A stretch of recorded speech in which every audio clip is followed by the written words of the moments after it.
up, all my fight fans? UFC 322 is in the books, and guys, it was a great fight night and a somewhat decent, maybe a little bit slower than we all would have liked fight night.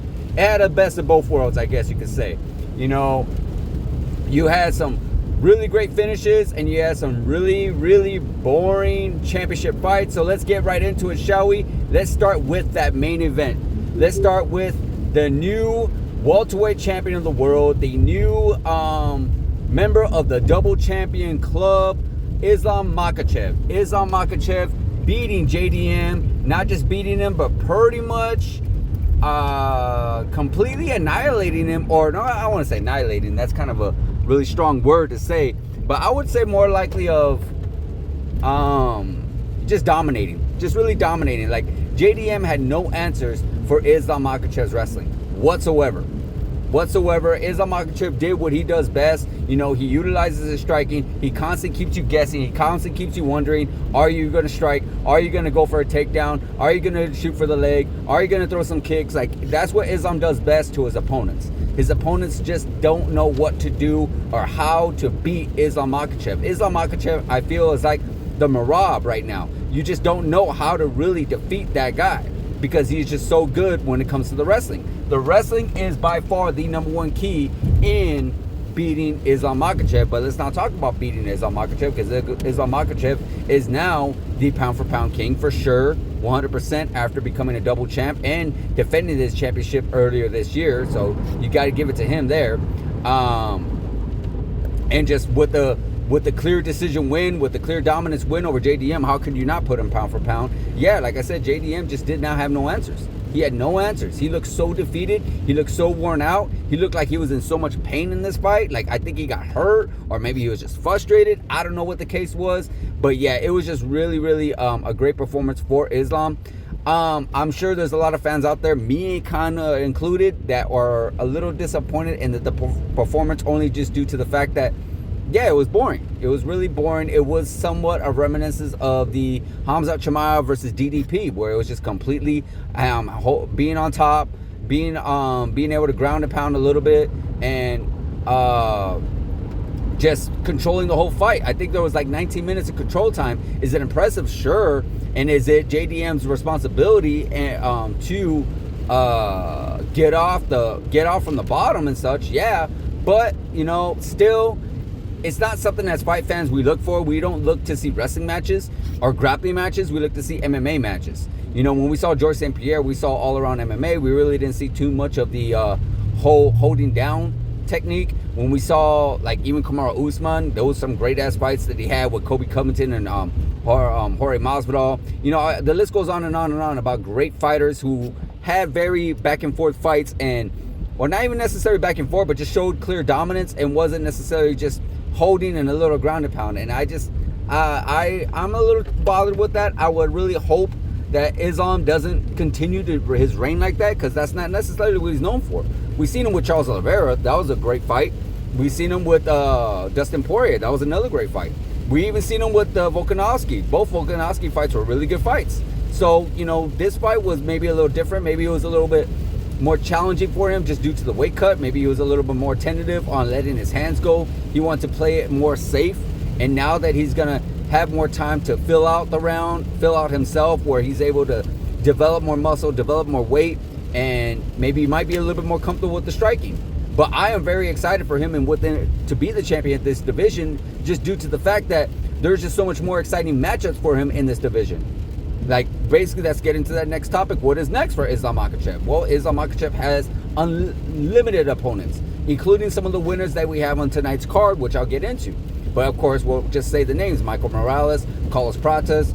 I mean, you have Shakar Rakhmonov, but you know, he's been out for a while, injury, so I can't see or imagine him coming back anytime soon. But the name around the campfire, the name around the water cooler that's being mentioned a lot, just so happens to be Kamaru Usman. You know, in the post-fight press conference, he mentioned how he wanted Kamaru Usman next, being that Kamaru Usman is by far one of the best, if not the best, welterweights of all time.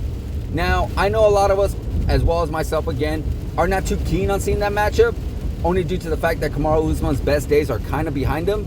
Now, at the same time, Kamaru Usman still has somewhat skills. I guess I would love to see one more matchup before giving him that fight, before making that fight where it will be a title. You know, we saw what he did against Joaquin Buckley, which is a great fight, a great showing.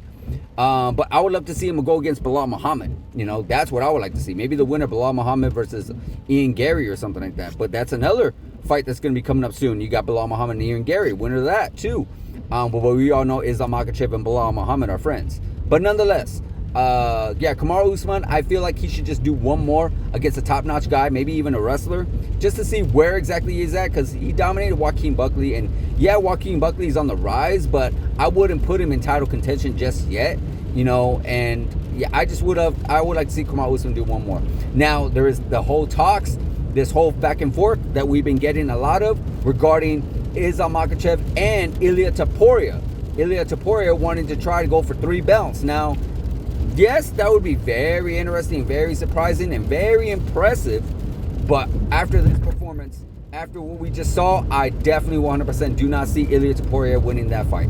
Maybe at lightweight, different story, but at this fight, no way.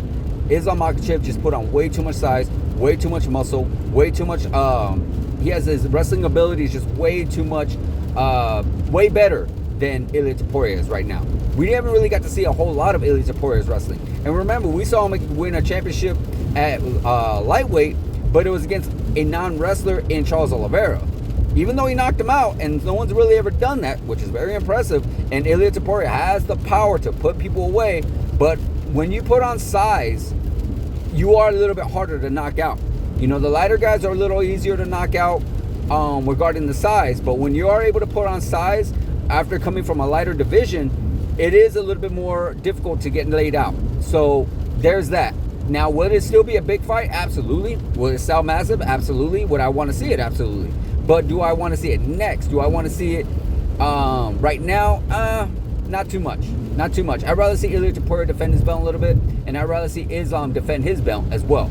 You know, so there's a lot of things that could happen within the lightweight division for Ilia and with the welterweight division for Islam. So yeah, as far as JDM goes, well, JDM, you know, he's still young. Yeah, it's very unfortunate to win a belt and then lose it the way you lost it, but he still has plenty of time to come back. I mean, he could face anybody in the stacked welterweight division that we have. You know, maybe one, at most 2 fights away from becoming another #1 contender and possibly challenging for the belt again.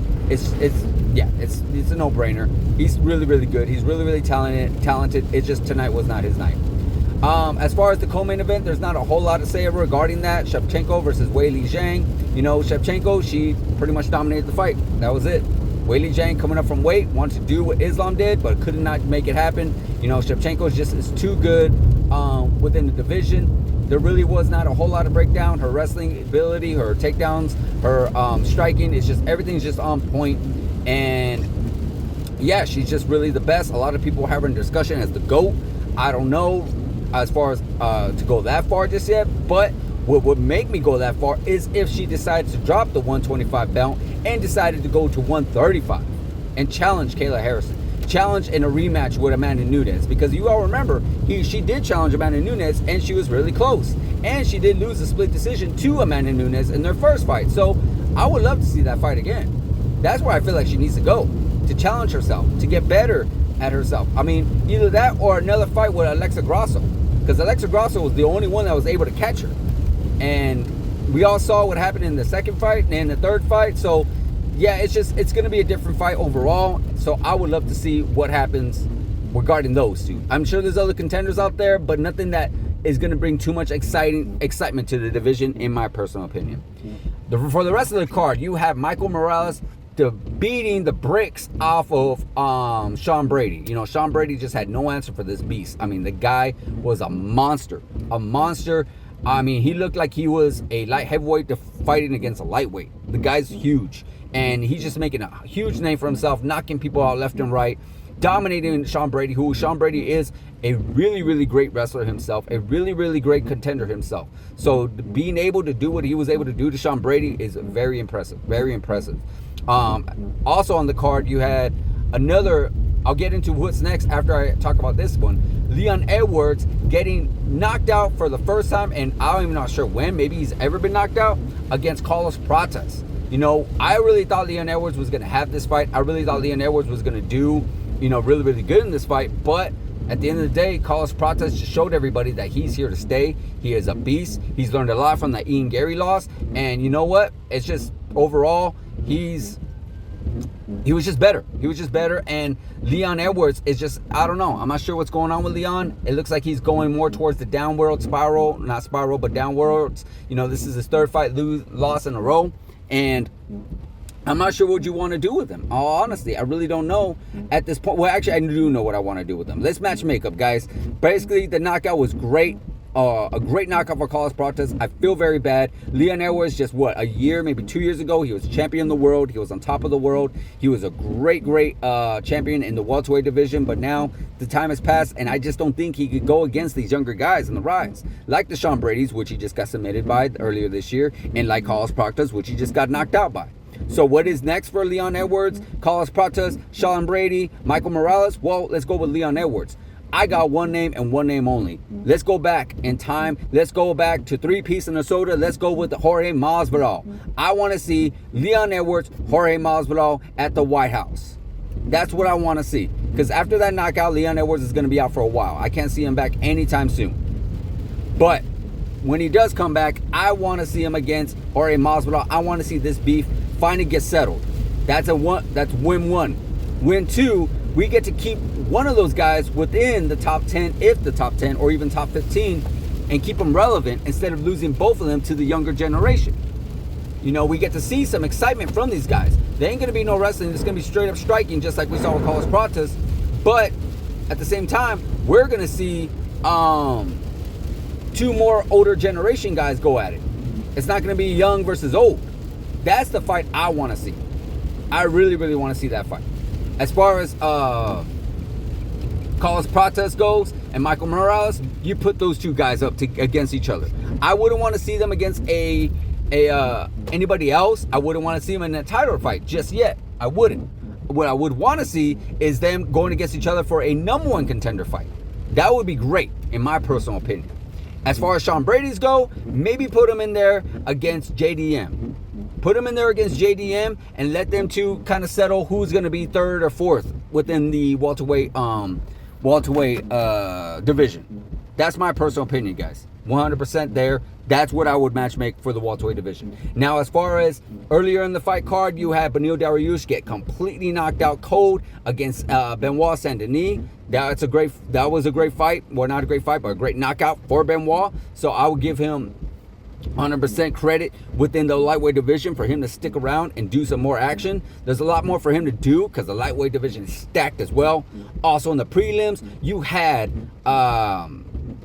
I'm drawing a blank on this. Oh yeah, Bo Nickel make a huge statement. Like we saw, he had that unfortunate loss to RDR, but now he had a huge statement against I'm sorry, again, I'm drawing a blank on that guy's name, but he just made a huge statement with that knockout, that head kick knockout, flipped off the fans and said, this is me now, this is who I am. Pretty much he's going to become what you would call a heel. So yeah, he made a huge statement with the middleweight division.